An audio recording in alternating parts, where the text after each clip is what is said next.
337 nouveaux bacheliers de la province du Sénou viennent d'achever leur immersion après un mois. Internés au sein du camp Liptako, où ils se sont appropriés plusieurs valeurs relatives au développement du Burkina Faso. Leur sortie avec Souleymane Kwanda et Sini Kentori.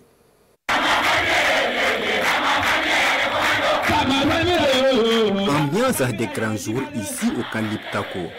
Une ambiance qui marque la clôture de l'immersion patriotique obligatoire pour ces 337 nouveaux bacheliers. Ici, le moment est solennel et historique pour ces participants qui ont appris durant un mois les notions sur les valeurs sociales, l'histoire et les principes fondamentaux du pays. Monsieur le Président du Faso, cette initiative de votre part de l'immersion patriotique est non seulement visionnaire, mais elle incarne également un engagement sincère pour l'éducation de façon à tendre vers l'unité nationale. Sachant que cette formation a été un véritable tremplin pour nous, jeunes patriotes. Ce parcours que vous venez d'achever a été à la fois exigeant et riche, car il vous a apporté des savoirs, des valeurs et des expériences qui feront de vous des citoyens modèles et engagés.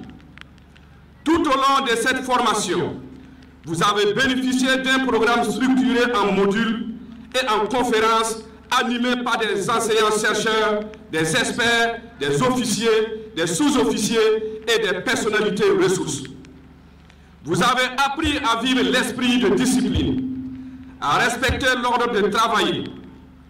Mais au-delà de tout cela, vous avez découvert la valeur la plus précieuse, l'amour de la patrie et le sens de vivre ensemble. Cette cérémonie a connu la présence des premiers responsables de la région, le commandement militaire et surtout les familles des participants. Une sortie qui constitue un moment de retrouvailles pour ces derniers. Comme l'a si bien dit le président du Faso, nous sommes en période de révolution. Il faut les fédérer pour que demain, il n'y ait pas de traite de la patrie, qu'on ne puisse pas les récupérer pour autre chose.